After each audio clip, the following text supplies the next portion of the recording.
2025 NFL team previews. We got the Indianapolis Colts. Really quickly, if you've been following along with these team previews, thank you. I really do appreciate it. And if there are certain aspects of these previews you want me to touch on more or less, don't hesitate to comment below. I rely on you guys to kind of lead me in the direction I should go. My only real guideline that I try to follow is keeping them between 6 and 8 minutes long, but other than that, I kind of just wing it. So definitely let me know. Okay, so the Colts won 8 games last year with a roster that looks very equal to this year. Although the offensive line will be worse, I suspect the defense will be a bit better. Colts played in 13 one-score games last year, tied for most with the Rams. All 8 of the Colts wins came by 1 score. You know how I feel about those one-score wins. And not to mention all their wins were against bad teams, with the exception of Pittsburgh, I guess. The combined record of the teams the Colts beat was 42-96, and it's even worse when you consider 3 of those wins were against backup quarterbacks Tyler Huntley, Mac Jones, and Mason Rudolph. I didn't include the Justin Fields win, who eventually became a backup, but technically was the starter when they played. Only 13% of the Colts' defensive plays were against top 10 EPA-rated QBs, but yet they still only won 8 games. They had a shot at a playoff berth too, but that went up in flames with a Week 17 loss to the Giants. Indy was 7.5-point road favorites to Drew Lock and the G-Men, who were riding a 10-game losing streak. As bad as a loss as that is, I'm not sure it's as bad as the one against Green Bay in Week 2 against backup QB Malik Willis. Leading up to that game, Packers head coach Matt LaFleur basically said all week they're going to run the ball. Everyone knew it. And they did it. Colts just couldn't do anything about it. Packers ran it 53 times for 261 yards. Reason I know those details is because I had the Colts in that game, and I remember it vividly. It's too early to make this statement, and I don't want to utter these words yet because I am a fan, but Anthony Richardson, has the makings of a bust. He has some real strong predictive metrics that concern me, one being the negative 11% completion percentage over expected rate, which is by far the worst in the NFL.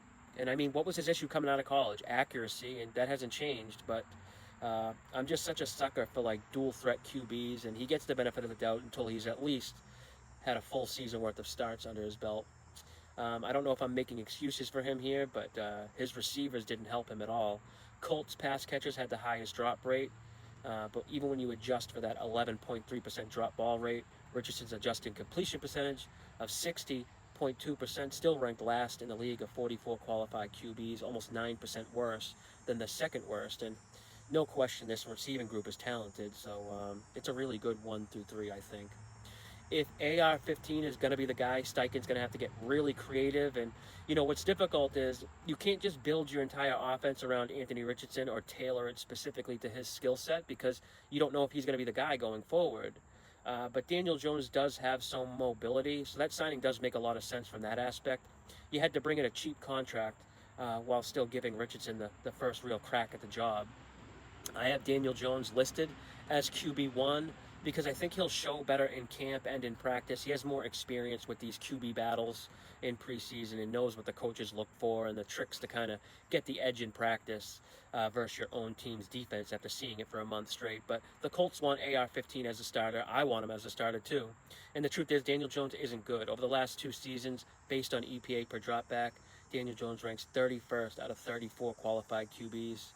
But again, the first unofficial depth chart the Colts release does have him at QB1, but it appears AR-15 will start the first preseason game this week coming up.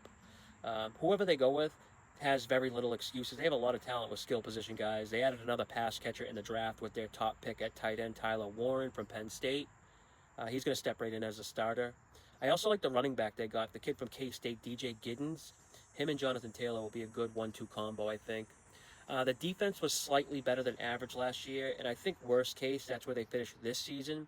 They always seem to have guys in the right place at the right time last year in high leverage moments. The defense forced a league high 16 turnovers in the second half of single score games. Those are game-changing plays right there. They finally let go of defensive coordinator Gus Bradley, who I never liked and never understood what there was to like about him.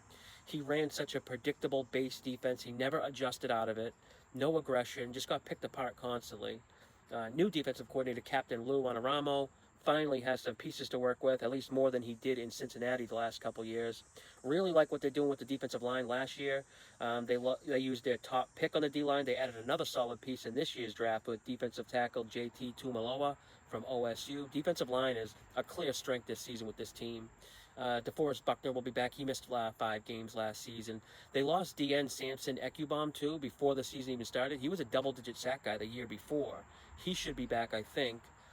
It's a good, capable group of young guys mixed with some vets. And now, under Anarumo, should be like a more aggressive style defense. It just depends how quickly Anarumo can install this system and get them to like buy into his philosophy. Sometimes that can take a while, especially with the younger guys. And as good as the defensive line looks, there's some issues with the O-line, which isn't ideal for an offense that's built around Jonathan Taylor and the running game. O-line was like a revolving door last year. Left guard Quentin Nelson played all 17 games, but every other lineman missed at least 3 games last season. And I always say continuity is a huge part of a good O-line. It's tough when you're playing next to a different guy every game. I have the Colts playing just outside a top 10 easiest strength of schedule. They'll play only 3 teams rated inside my top 10. The problem is they play several average teams that I think outperform their expectations or that I'm high on, like Arizona, Atlanta, and even Las Vegas to some extent. So in my opinion, their schedule could play tougher. I project 7 wins. That's a half game under their win total, and under wins is the only way I could play this. I think Steichen's going to be on the hot seat here too. Longtime Colts owner Jim Irsay passed away. Now his daughters take over. That usually means change is coming, and not sure Steichen has another year of just building under his tenure. I still have faith in the upside of Richardson, but it's not the type of faith I'd risk money on. Jacksonville Jaguars are up next. Don't forget to like, share, comment, and all that. We'll bang out these 32 teams within the next 2 weeks, hopefully. And until then, good luck with your bets.